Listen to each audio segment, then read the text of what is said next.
क्या हुआ? जब रमजान के दौरान एक मुस्लिम व्यक्ति को याद आया अपना पुनर्जन्म, और हिंदू बनकर उसने बताई अपने पिछले जन्म की कहानी। और यह नज़ारा देखकर सभी कट्टरपंथियों के भी होश उड़ गए, और सनातन धर्म का ऐसा सत्य सबके सामने आया जिसे कोई झुठला नहीं पाया। आज की वीडियो में रोंगटे खड़े कर देने वाली घटना और रहस्य से पर्दा उठाने वाले हैं। वीडियो अंत तक अवश्य देखें। आज आपका अपने सनातन धर्म पर गर्व और भी ज्यादा बढ़ जाएगा, और जितने भी सनातन विरोधी है उनके मुंह पर तमाचा पड़ जाएगा। सर्वप्रथम समस्त राम भक्त इस वीडियो को लाइक करके कमेंट बॉक्स में जय श्री राम जरूर लिखें। इस घटना की शुरुआत होती है उत्तर प्रदेश के छोटे से गांव महोबा से। इस क्षेत्र में हिंदू और मुस्लिम लोगों की आबादी 50% है। सभी मिलजुल कर रहते हैं और एक दूसरे के त्योहारों में अपनी भागीदारी प्रदान करते हैं। ये घटना है महोबा गांव में रहने वाले साजिद कुरैशी नामक एक व्यक्ति की। इस घटना को हाल ही में उन्होंने हमारे साथ साझा किया है, ताकि सनातन धर्म का चमत्कार सभी लोग अपनी आंखों से देख सके, समझ सके। साजिद ने बताया कि कुछ दिनों पहले रमजान का पाक महीना शुरू हो चुका है। जैसे मुस्लिम धर्म में बहुत पवित्र माना जाता है, सभी लोग पूरे माह रोजा रखते हैं और अपनी आस्था ईश्वर के प्रति व्यक्त करते हैं। साजिद अपने धर्म के प्रति पूरी तरह से आसक्त थे। वह रमजान के महीने में सच्चे मन से रोज भी रखा करते थे, लेकिन इस बात का अंदाजा नहीं था कैसे रमजान में उनकी जिंदगी में बहुत बड़ा तूफान आने वाला है। जब वे रमजान के पहले सप्ताह में जुम्मे की नमाज अदा करने के लिए अपने क्षेत्र की मस्जिद में गए, तो अपने समस्त मुस्लिम भाइयों के साथ जुम्मे की नमाज अदा करी। लेकिन जब नमाज पढ़कर उठ रहे थे, तभी उनके सर के ऊपर मस्जिद के अंदर लगा हुआ एक झूमर गिर गया, जिस वजह से वह उसी स्थान पर लहूलुहान हो गए। साजिद को उनके मुस्लिम भाइयों ने तुरंत अस्पताल पहुंचाया, जहां उनका इलाज किया गया। सर में 7 टांके आए और इस तरह से उनकी जान बचाई गई। सबको लग रहा था स्थितियां अब नियंत्रण में आ चुकी हैं, लेकिन इस बात का अंदाजा किसी को भी नहीं था कि रमजान के इस महीने में अब स्थिति और भी ज्यादा बिगड़ने वाली है। साजिद को 2 से 3 घंटे बाद होश आया, लेकिन होश आने के बाद उसने अपने मुंह से अम्मी अब्बू खाने कहने की बजाय मम्मी और पापा कहकर अपने माता पिता को पुकारा। तभी उसके लफ्ज सभी लोगों को खटक रहे थे।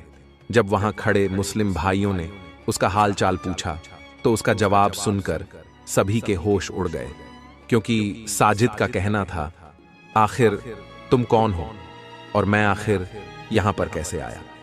मैं तो उत्तर प्रदेश के गोरखपुर में रहता हूं और मेरा नाम विनय शर्मा है। उसके इस जवाब सुनकर सभी लोगों के रोंगटे खड़े हो गए, क्योंकि धर्म से साजिद एक मुस्लिम था और अब एक हिंदू धर्म के व्यक्ति की भांति बर्ताव कर रहा था। उसके मुख पर जय श्री कृष्ण था, लेकिन साजिद तो एक मुस्लिम व्यक्ति था। ये गुत्थी किसी के समझ नहीं आ रही थी। तब तुरंत डॉक्टर से संपर्क किया गया, तो उनका कहना था कि साजिद के सर पर बहुत गहरी चोट लगी है, जिससे हो सकता है उसे मल्टीपल डिसऑर्डर की समस्या हुई हो, जिसमें एक इंसान कई लोगों की जिंदगियां जीता है। इसके बाद एक बहुत ही प्रसिद्ध मनोचिकित्सक को बुलाया गया, जिसने साजिद के साथ बातचीत करी, जिसमें साजिद का एक ही कहना था कि मेरा नाम साजिद कुरैशी नहीं बल्कि विनय शर्मा है। मैं अपने माता पिता और 15 साल की छोटी बहन के साथ उत्तर प्रदेश के गोरखपुर में रहता हूं। मुझे अपने घर का पता बखूबी मालूम है। अगर आप लोग चाहे तो मैं आप सभी को अपने घर भी ले जा सकता हूं। साजिद के मुख से ऐसी बातें सुनकर सभी लोग बहुत हैरान थे।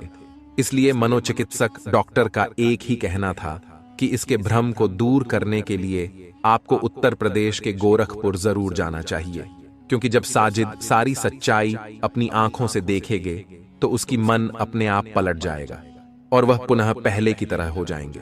लेकिन किसी को भी इस बात का अंदाजा नहीं था कि साजिद बिल्कुल सच कह रहा था। दरअसल मस्जिद में लगी उस चोट के साथ उसे अपना पुनर्जन्म याद आ चुका था। पिछले जन्म में वह एक विनय नाम का व्यक्ति था। लेकिन सवाल उठता है, आखिर विनय की मृत्यु कैसे हुई थी? जब साजिद पूरे परिवार के साथ उत्तर प्रदेश के गोरखपुर के लिए रवाना हुआ, तो चौंकाने वाली बात यह थी कि वह एक एक रास्ता बिल्कुल सही बताते जा रहा था, जबकि आज से पहले वह कभी भी गोरखपुर नहीं आया था। कुछ समय बाद वह सबको एक निश्चित स्थान पर लेकर आया। जहां पहुंचते ही उसने मम्मी पापा में आ गया ऐसी आवाज लगाई। तब अंदर से दो बुजुर्ग दंपत्ति निकल कर आए। जब साजिद ने उन्हें देखा तो अपने गले से लगा लिया और उनसे कहा कि मैं तुम्हारा बेटा विनय हूं। वह भी हैरान थे क्योंकि घर के अंदर विनय की तस्वीर पर तो हार चढ़ा हुआ था। दोनों ही परिवार बहुत ज्यादा असमंजस में थे, लेकिन उसके बाद जो सच्चाई सबको पता चली उसे सुनकर आपका भी होश छोड़ जाएंगे।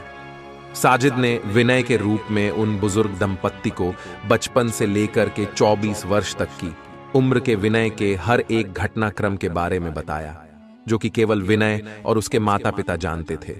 तो आखिर यह घटनाक्रम साजिद को कैसे पता चला? लेकिन एक बात से सब अनजान थे कि विनय का एक्सीडेंट नहीं बल्कि हत्या हुई थी। विनय के पुनर्जन्म के साथ इस षड्यंत्र से भी पर्दा उठ गया। वह अपने कॉलेज में राजनीति में काफी अच्छा नाम कमा रहा था, जिसके बाद कुछ विरोधियों ने उसे हॉकी कुल्हाड़ी से मारकर विनय के करने के बाद लाश को हाईवे पर फेंक दिया, ताकि लोगों को यह सब एक्सीडेंट लगे और लोग आज तक इस घटना को एक्सीडेंट ही मान रहे थे। लेकिन विनय के रूप में साजिद ने उन लोगों की पहचान भी कराई जिन्होंने विनय की 24 वर्ष की उम्र में हत्या करी थी। बाद में पुलिस रिमांड में उन अपराधियों ने भी अपना अपराध कबूल कर लिया, जिसके बाद विनय के माता पिता समझ चुके थे कि विनय का पुनर्जन्म हुआ है और वह साजिद के रूप में फिर से हमारे पास आया है। उस समय तक विनय की बहन की शादी भी हो चुकी थी और उसके बच्चे भी काफी बड़े हो चुके थे। उनसे मिलकर भी साजिद को बड़ी खुशी हुई। अब सभी लोग पुनर्जन्म की घटना को सच मान चुके थे, लेकिन सवाल सबसे बड़ा यही था कि साजिद एक मुस्लिम परिवार में जन्मा था, लेकिन अब वह खुद को एक हिंदू बता रहा था। तो आखिर इसका फैसला कैसे किया जाए कि वह आगे का अपना जीवन किस धर्म में बिताएगा? इसके बाद विनय ने सभी को एक ऐसा सच बताया जिसे सुनने के बाद सनातन धर्म ही सत्य है, यह बात प्रमाणित हो गई। विनय ने बताया कि जब राजनीति के कारण उनकी हत्या की गई थी, तब उनकी आत्मा कई घंटों तक उसी स्थान पर विचरण कर रही थी, क्योंकि उन्हें धोखे से मारा गया था। तभी कुछ दिनों बाद आकाश से एक आकाशवाणी हुई कि तुम्हें भगवान शिव की आराधना करनी चाहिए, जल्द ही वह प्रसन्न होकर तुम्हारी मुक्ति करेंगे। इसके बाद से विनय भगवान शिव की आराधना में जुट गया और एक दिन भगवान शिव प्रसन्न हुए और उसे मुक्ति प्राप्त हुई।